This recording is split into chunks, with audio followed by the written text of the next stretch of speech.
Hello everyone, welcome to this video. तो आज के हमारे इस वीडियो का टॉपिक है variadic function in Go language. So variadic function क्या होता है? और वेरिएडिक का मतलब होता है वेरिएबल नंबर ऑफ आर्ग्यूमेंट्स। तो जो function variable number of arguments को रिसीव करता है उसको हम कहते हैं वेरिएडिक फंक्शन। आई होप आपने पिछला वीडियो देखा है तभी आप इस वीडियो को देख रहे हैं। उस वीडियो में हमने फंक्शन के बारे में पढ़ा था और सीखा था कि फंक्शन क्या होता है, हम आर्ग्यूमेंट्स कैसे रिसीव करते हैं किसी फंक्शन के अंदर, वैल्यूज़ कैसे रिटर्न कराई जाती है, राइट। तो मैं यहाँ पे एक बेसिक फंक्शन लिखता हूँ आपको ये वेरिएडिक फंक्शन समझाने के लिए, जिस फंक्शन का काम होगा दो नंबर्स का सम करना। ठीक है। तो सबसे पहले मैं ये सम नाम का फंक्शन बनाता हूँ। यहाँ पे दो वैल्यूज़ मैं एज आर्ग्यूमेंट लूँगा इस फंक्शन के अंदर। ठीक है। और एक रिजल्ट, इन रिजल्ट की वैल्यू क्या होगी? इन दोनों नंबर्स का सम, राइट। तो इस रिजल्ट को मैं क्या करूँगा? रिटर्न कर दूँगा। तो ये हमारा एक बेसिक सा फंक्शन तैयार है। अच्छा, इस फंक्शन को कॉल भी करना पड़ेगा। तो मैंने यहाँ पे कॉल किया।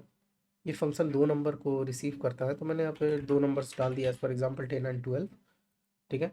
अगर मैं अभी से रन करूँ तो मुझे कुछ भी नहीं मिल रहा। क्यों? क्योंकि मैंने इसकी वैल्यूज़ को प्रिंट नहीं कराई। तो मैं इसको यहाँ से कट करता हूँ और इसको प्रिंट एलन फंक्शन के अंदर पे पेस्ट कर देता हूँ। तो बेसिकली क्या होने वाला है कि हम जब भी इस फंक्शन को कॉल करेंगे, ये फंक्शन इन दोनों वैल्यूज़ को ऐड करनेगा और वो जो भी रिजल्ट है उसको रिटर्न करेगा, राइट। तो जो भी रिजल्ट रिटर्न होने वाला है इस प्रिंट एलन फंक्शन के अंदर आने वाला है, उसको हम प्रिंट कर रहे हैं। तो सी हमें आंसर मिला 22। बट क्या हो अगर हम इसके अंदर एक और वैल्यू पास कर दें? तो उसके लिए आपको पता है कि हमें यहाँ पे अ, एक और वेरिएबल लिख के वो सारी आई मीन इस आर्ग्यूमेंट को हमें रिसीव करना पड़ेगा, राइट। बट अगर सही में देखें, हम अगर इस फंक्शन को हम सच में यूजेबल बनाना चाहते हैं तो हम कुछ ऐसा ही फंक्शन बनाना चाहेंगे, राइट। कि हम इसके अंदर जितनी भी वैल्यूज़ पास करें उन सब का मुझे सम मिल जाए, राइट। सिर्फ दो नंबर का सम लेके मैं क्या करूँगा? तो इस प्रॉब्लम को सॉल्व करता है वेरिएटिक फंक्शन। सो हम ऐसा चाहते हैं कि ये जो फंक्शन हो variable number of arguments receive करे। ठीक है। तो मैं क्या करूँगा कि मैं यहाँ पे पहले मैं इन सबको हटा देता हूँ। ठीक है। ये भी हटा देता हूँ, ये भी हटा देता हूँ। ठीक है। तो सबसे पहले इन सारे वैल्यूज़ को रिसीव हम कैसे करें? तो हमें सिर्फ एक वेरिएबल लिखना होगा और उसके बाद थ्री डॉट्स लगाने होंगे और उसके बाद हम किस तरह का डेटा रिसीव करने वाले हैं उसका डेटा टाइप मेंशन करना होगा। ठीक है।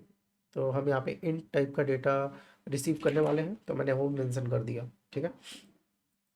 अब अगर मैं इस चीज़ को प्रिंट करूँ, ठीक है, तो मुझे क्या मिलने वाला है मैं देखना चाहता हूँ कि इस आर्ग्यूमेंट्स के अंदर क्या आने वाला है। मुझे यहाँ पे वार्निंग मिल रही है, no value used as well. Okay. So basically क्या हो रहा है कि हम कोई भी वैल्यू यहाँ से रिटर्न नहीं कर रहे हैं, राइट। और ये प्रिंट एलन स्टेटमेंट खाली है, इसलिए मुझे मिल रहा है ये एरर। ठीक है। तो मैं इसको हटाता हूँ, एरर चला गया। ठीक है। अब अगर मैं इसे रन करूँ तो सी हमें क्या मिलने वाला है? तो हमें मिला है, हाँ, एरे। ठीक है। तो बेसिकली ये एरे नहीं है, ये स्लाइस है। बट वैसे हमने स्लाइस अभी तक पढ़ी नहीं है, तो आप इसे एरे की तरह ही समझें। ज़्यादा कुछ डिफरेंस होता नहीं है एरे स्लाइस में। लगभग सारे ऑपरेशन सेम होते हैं, बट फिर भी आप अभी के लिए इसे एरे समझें। आने वाली वीडियोस में जब हम स्लाइस पढ़ेंगे तो आपको क्लियर हो जाएगा कि स्लाइस एरे में क्या डिफरेंस होता है। ठीक है। तो अगर आपको इसका डेटा टाइप देखना है तो आप क्या कर सकते हो, यहाँ पे उसका डेटा टाइप प्रिंट कर लो। ठीक है। और ये प्रिंट एलन की जगह पे आप प्रिंट एफ लिख सकते हो। अगर मैं इसे रन करूँ वापस से तो ये देखो, अगर वो एरे होता तो आपको पता है, मैंने आपको पहले ही बताया था एरे वाले ट्यूटोरियल में कि अगर कोई भी एरे होता है उसका अगर हम टाइप प्रिंट करते हैं तो यहाँ पे उस एरे का साइज मेंशन होता है इस स्क्वायर ब्रैकेट के अंदर, राइट।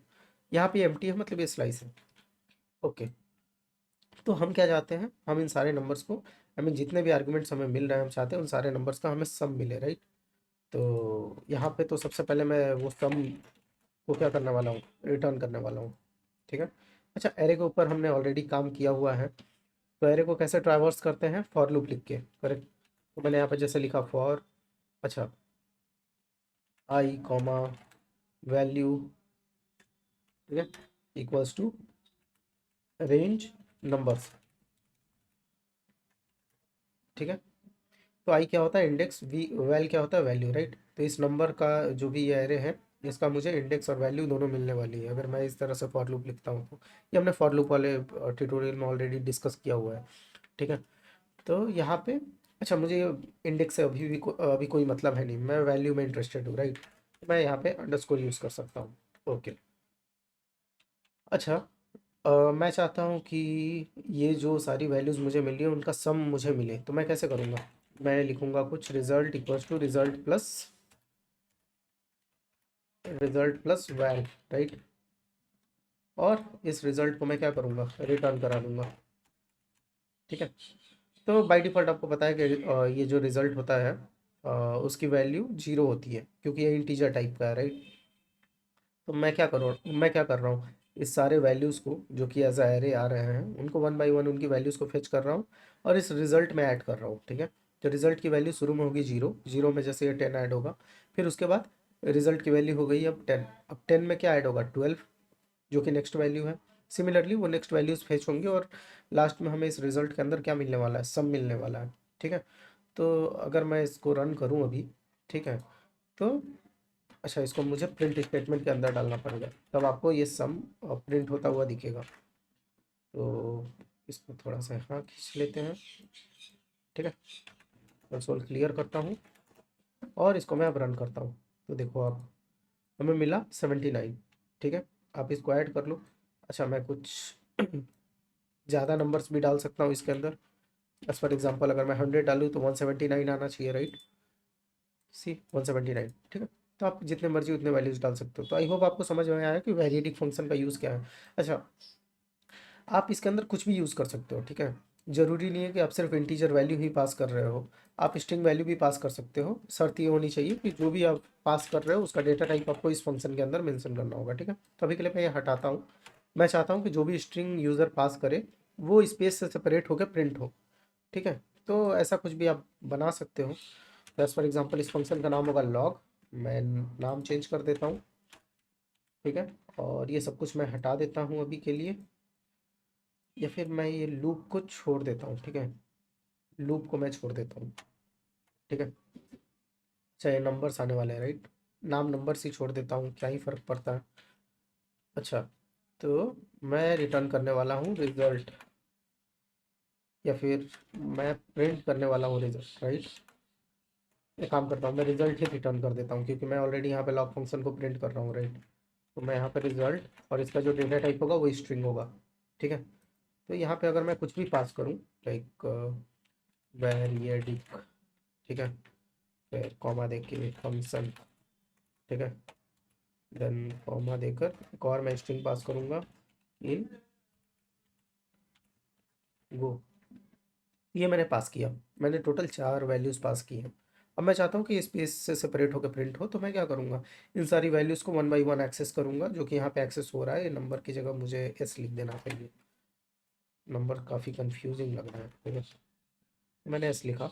अब मैं क्या करूँगा कि इस रिज़ल्ट में रिज़ल्ट, चूँकि ये ब्लैंक होने वाला है शुरू में रिज़ल्ट, राइट, इसके अंदर अगर कुछ भी नहीं है तो, या फिर मैं क्या कर सकता हूँ, जो भी वैल्यू आने वाली है उसमें रिज़ल्ट प्लस स्पेस में मुझे देना है, ठीक है। स्पेस देकर उसके अंदर मैं क्या डालूँगा, वैल्यू, ठीक है। तो वन बाई वन सारी वैल्यूज़ मुझे मिलने वाली है। मुझे क्यों यहाँ पे एरर मिल रहा है? Mismatch type string and untyped, okay. तो इस स्ट्रिंग ठीक ही है, वन बाई वन मुझे वैल्यूज़ मिल रही हैं, राइट। अगर मैं इसे प्रिंट करूँ तो मुझे क्या एरर मिल रहा है? अनटाइप, ओके ओके ओके ओके। मुझे यहाँ पे डबल कोट्स से सेपरेट करना होगा क्योंकि आपको पता है हम सिंगल कोट्स में र्यून्स और बाइट्स को लिखते हैं, राइट। इसलिए मुझे वो एरर मिल रहा था। तो अभी के लिए मैंने क्या किया, इसको डबल कोट से सेपरेट किया। और अगर मैं अभी से रन करूँ तो ये देखो वेरिएडिक फंक्शन इन गो, तो ये स्पेस से सेपरेटेड मुझे आउटपुट मिला। सो आई होप आपको वेरिएडिक फंक्शन समझ में आया, इसका यूज़ केस आपको समझ में आया। तब तक के लिए हम मिलते हैं अपने नेक्स्ट वीडियो में।